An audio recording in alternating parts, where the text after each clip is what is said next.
All right, guys, thank you for tuning in to another video. I hope you guys are having a great and wonderful day. If you're returning, go ahead and hit that like button and share this out as well. It helps me with the algorithm to get it out to more people, and also, to get some people in here so we can start actually getting some more engagement here. If you're on YouTube, make sure you are hitting that like button over there, leaving a comment, and then also subscribe to the channel if you have not. Now, as you can see from the title, we're going to be talking about money saving.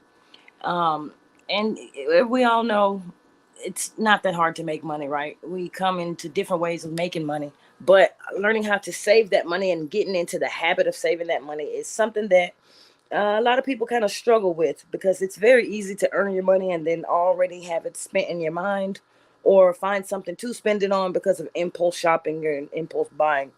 And so we want to get a handle on that. So we're going to go over some tips to help inspire you on your journey to get to financial freedom. Now, number one is budgeting is your best friend. It is. Write that down. Now, start by just understanding where your money goes. That's all that budgeting means. Okay, you're tracking your expenses. You're tracking your income. Create a budget.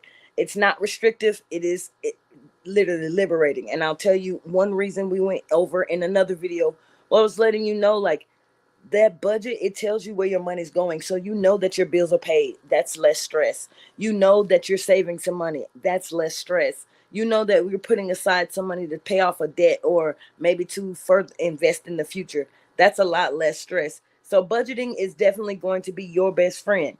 Number two, save before you spend. Pay yourself first. Okay, a lot of people have said pay yourself first. I think at this point it's kind of a cliche, but what that means is when you first get your paycheck, go ahead and put aside that 10%, 20%, calculate how much that is, and you put that in the savings account, or you take it out the ATM and put it toward your emergency fund in your safe in your house, or under your mattress, or in the wall, or wherever you putting it at.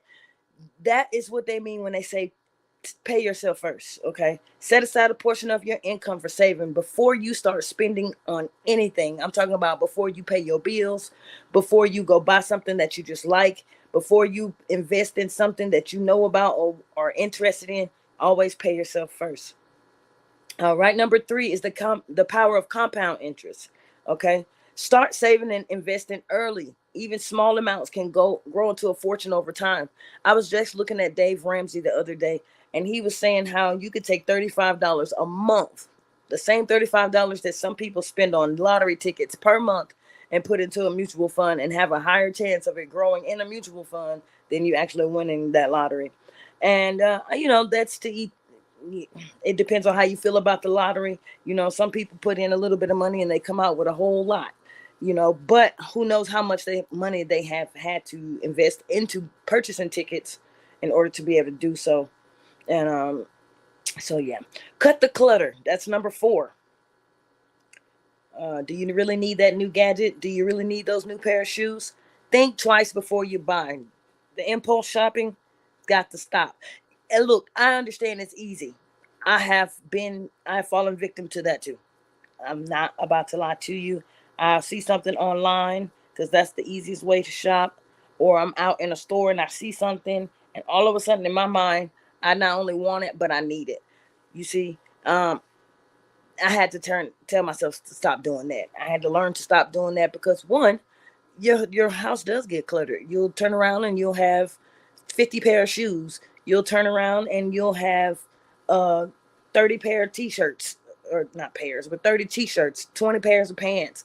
You know, there's nothing wrong with having these things, but remember, just keep in mind, we're trying to get somewhere. I'm not saying you got to have one shirt, one pair of pants, and one pair of shoes. And that's not what I'm saying. I'm not saying you got to recycle the same outfits every week. That's not what I'm saying. But what I am saying is cut back on some of the clutter by just not doing as much impulse shopping. Get what you need that'll get you in for a good, I would say, 2 weeks, 3 weeks worth of stuff, and just leave it there. You're trying to get somewhere. Okay. Number five, your emergency fund. We already know that life is unpredictable. Having an emergency fund, it just gives you the peace of mind of financial stability. We talked about that. What if a tire blows out on your car and you need to purchase another tire? That emergency fund is for that. What if you need to catch a quick flight and go to a family member's side or something like that? That's what that emergency fund is for. It's for those things that you didn't really expect to happen, but you know that it was a possible case. Okay. I know one time I thought that I had my internet bill on auto bill pay because the person online had told me that it was on auto bill pay. The app had told me it was on auto bill pay. But guess what? The computer decided it was not going to take my money out. So when I looked back at my bill was $300. Well, I was able to dip right over into my emergency fund, pay off the $300, and then pay myself back the $300. I didn't have to call anyone to ask them to borrow any money for anything because I had that emergency money set aside just in case something happened, right? All right. Number 6, learn to DIY. Learn to do it yourself, from cooking to minor repairs on your vehicles or minor repairs around your house. Do it a lot and you can save a lot of money. We all know that, especially if you've had any car issues or car troubles. Getting your brakes can be upwards of $300-400 if you go to the right place. Okay. I'm not saying to get up under there and change your brakes, but I'm saying if it's something as simple as maybe an oil change. My oil change is $117 when I take it to the Jiffy Lube. Whereas if I go and I buy my 4.5, 5 quarts and my oil filter and just switch it all out myself, it's really not that hard. It sounds hard, but it's not. It takes about 20 minutes. Yeah, I'm only probably paying out about 40 to $50, and that's really pushing it. Really, usually my oil's around $32, I believe, and then the filter's like another extra 3, 4, $5. Nothing crazy. I'm within $40. I've just saved $60. May not sound like much, but if you think about $60 every couple months, at least 4 times a year, that's like $240, $250 that you can save in a year's time just off your oil changes alone. So we got to learn to do more things ourselves, okay? And then the last point is to go green. Go green. Energy efficient appliances. Check into those. Reduce your waste and start recycling. I just recycled my cans, I think about a week ago, and it was like $30. But you know what? That was $30 back into my pocket from half of those cans. Well, no, I bought a lot of those cans, but some of those cans I had gotten from like pantries and stuff like that. And so some of those cans I didn't actually purchase, but nonetheless, it put some money back into the pockets. Okay. Um, yeah, it's not just good for your savings, but also too it's good for the economy. It's good for the world rather. It's good for the planet. So those are some things that you want to save. Now remember that every penny saved is a penny earned. Okay, it's not about being cheap. It's about being smart and mindful. It's about creating a life that values experiences over possessions and freedom over debt.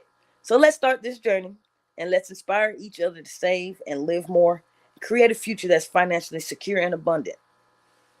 I promise you, it'll help you in the end. If you like this information, if you like the information I'm giving out, like I said, go ahead and hit the like button. Make sure you get over to Penny Wise. That's Wise spelled WYSE over on YouTube, and you'll see this lovely picture icon up here at the top right. You'll actually see that there. Go ahead and subscribe to that channel and leave a comment in the comment section. Also like that channel as well, and I do very much so appreciate it.